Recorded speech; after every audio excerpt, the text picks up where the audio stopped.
So the first half of this is the learn to ignore part. So go ahead and watch this.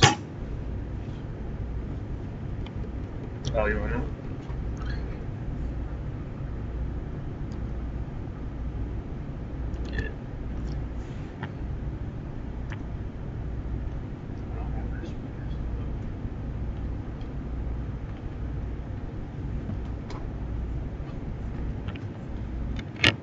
There we go.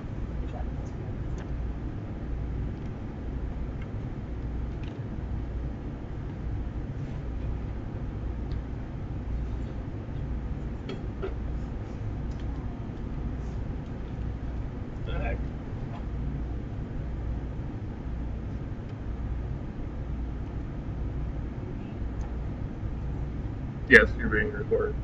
Let's see.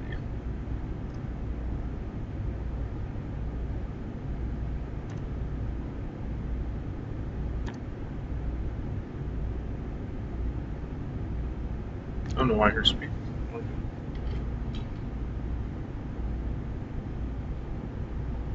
Here's my basic technology knowledge. That was supposed to be one of the technology people. I can't get it to work.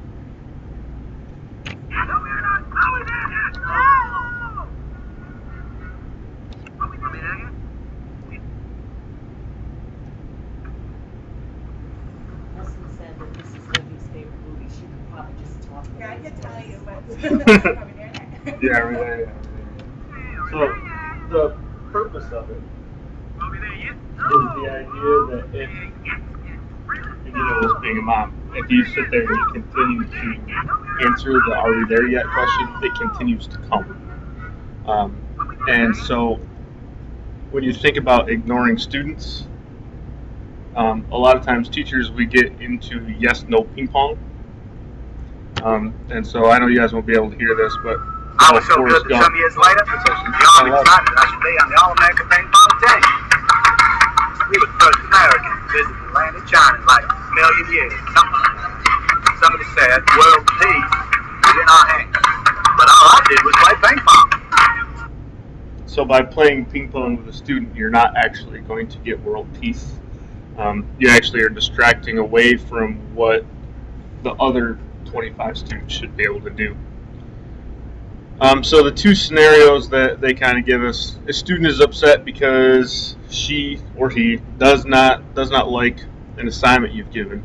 Everyone else gets busy, but she or he continues to try and let you see that she's sitting there steaming, not busy. So that one kid, is that an ignorable behavior?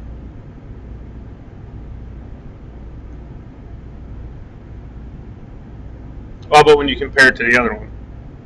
A student is cheating on a test, he's trying to be subtle, but the action is quite obvious to you. Out of those two, which one is the most ignorable? The first one. And if especially with a kid like in scenario one, if you address that with that kid, they're going to come at you and you're going to get into that power struggle. I sometimes almost let them steam for a few minutes. Mm-hmm. And I go and I check on the other kids, and then I come back and I just say, "We're taking a zero today? Is that what we're doing?" Yeah. I mean, but I let them steam for a little while, because usually if they steam for a while, they'll eventually do it. Yeah. And there's quite a few students that I've had in my career that if you just let them sit there, eventually when everybody else around them is working, the problem becomes when they start to distract other students, right? That's the big issue. And that the scenario doesn't really say that, but if it gets to that point, then the behavior in a sense has to be corrected. The second one, obviously, you have to, because academic dishonesty. If you're in college, you're done, you're gone. So yeah, teach that kid that lesson. All right, so let's make a list of ignorable behaviors. So a student tapping their pencil on his or her desk is one, even though it's annoying. Eventually they'll stop, right? A student with his or her head down on the desk, that's something that you can kind of ignore. A lot of times, like Josh Omalay last year, even if his head was down some way, somehow, that kid was still paying attention and got. I feel like with the head down on the desk, if Mhm. the administrator walks in my room, like, that looks more like for me. So I agree with you. In some Mhm. times it's okay for the student to have their head down, but if the administrator walks in, they're like, why are you letting the student put their head down? So I'm constantly on my kids. Put your head Yeah. up. Put your head up. Yeah, and that's where if the administrator says something, afterwards, you say, hey, look, that was, in a sense, that was an ignorable behavior at that point in time. If it persisted, then, or if it was something where they were supposed to, like if it's direct instruction, their head's down, they're not paying attention, or they could still be paying attention with their head down. But if they're supposed to be actually writing, then you need to. Like Josh last year, at one point he had his head down, and I thought he wasn't paying attention. He was supposed to be reading. I asked him, and he had his book in his lap. I just thought he was just laying there lazy, and I asked him a bunch of questions. Popped him off. So, what are some other ignorable behaviors? They stand up and work at their desk. I ignore chewing gum. It helps me.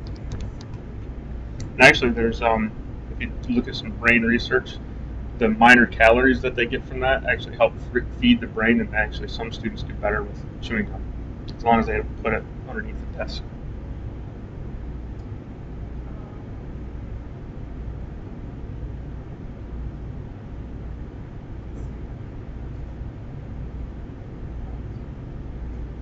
Something just popped in my head that they're leaning back in their seat, but that's really not because it's dangerous. Yeah. Yeah. I usually, Classrooms are so small. Mhm. if I notice that a kid does that, I usually give them the seat quiet. It's usually a boy who just needs to stretch. Is what it is. Yeah.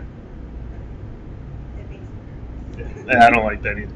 So I was like, man, I corrected that a lot, but that's something that, for safety reasons, especially like in a classroom like this where there's not a lot of space. I know there's spots in your room where if they lean back, they can hit their head on the desk. I always tell them I don't want to see their gray matter on the floor. My brain's not gray. All right, we can come back to that one in a second if we think of anything else.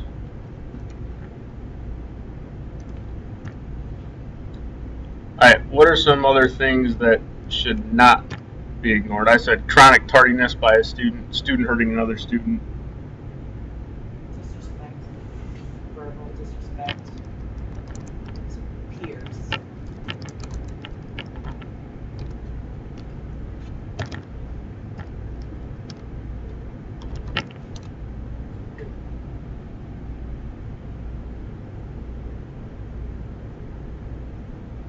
Blatantly not doing work. Like refusing, like completely refusing, like they never actually get to the point. Or if it's something that's we could say chronic not doing work.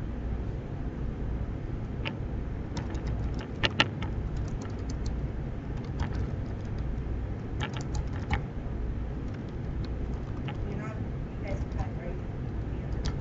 The apple.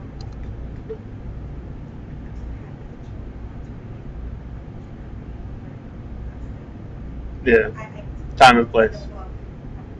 Yeah, Or cell phone use. If it's not been said, take out your phone.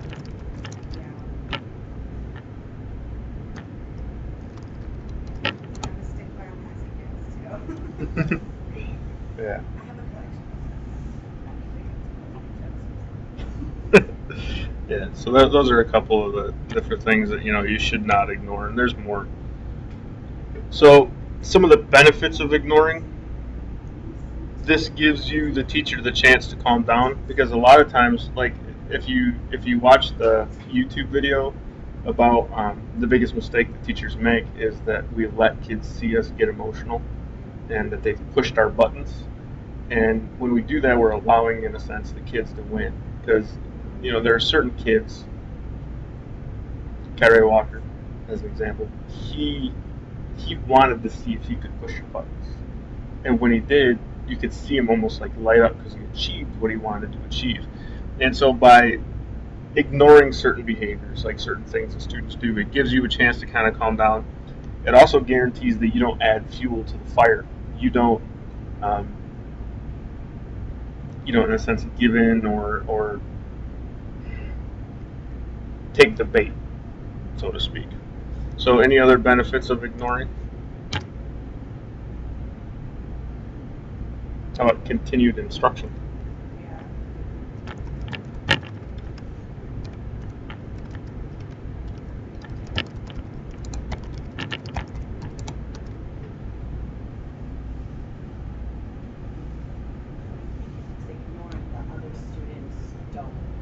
chime in. Yeah.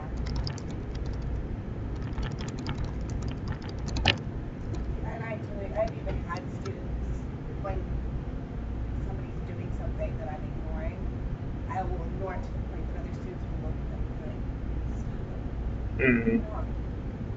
Yeah, and actually, when you think about the Danielson model, when kids start doing that and the classroom becomes theirs, that actually starts moving towards highly effective in terms of classroom management as well.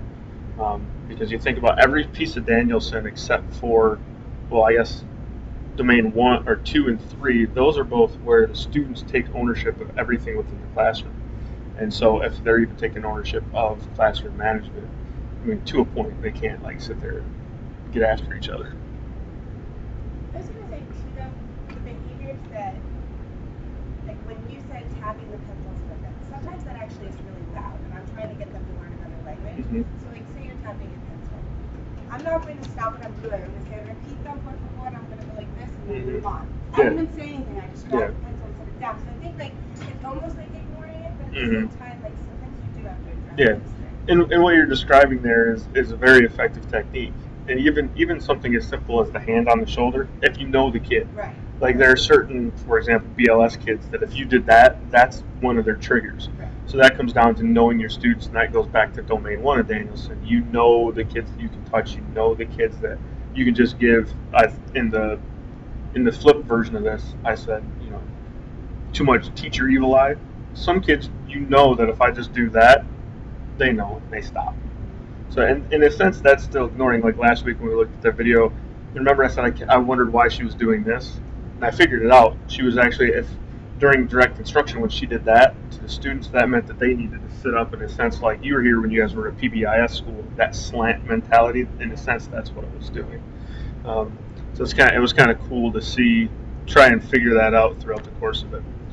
All right, so your assignment for the week is to work on your ignoring skills. And then in the workroom, the copy room, I'm actually going to put a big post-it note, like one of the real big ones. And so when you ignore stuff, ignore a behavior, because it's kind of hard when you're put on the spot to think of those things. But when you ignore a behavior, go in there and write it down. And then we'll have a giant list in the workroom of ignorable behaviors. So just kind of something just to kind of work on. And then what I'll do is I'll eventually probably take a picture of that and I'll put it on her Pinterest page. Put it on Edmodo. The other assignment from the other video, from the video presentation, was to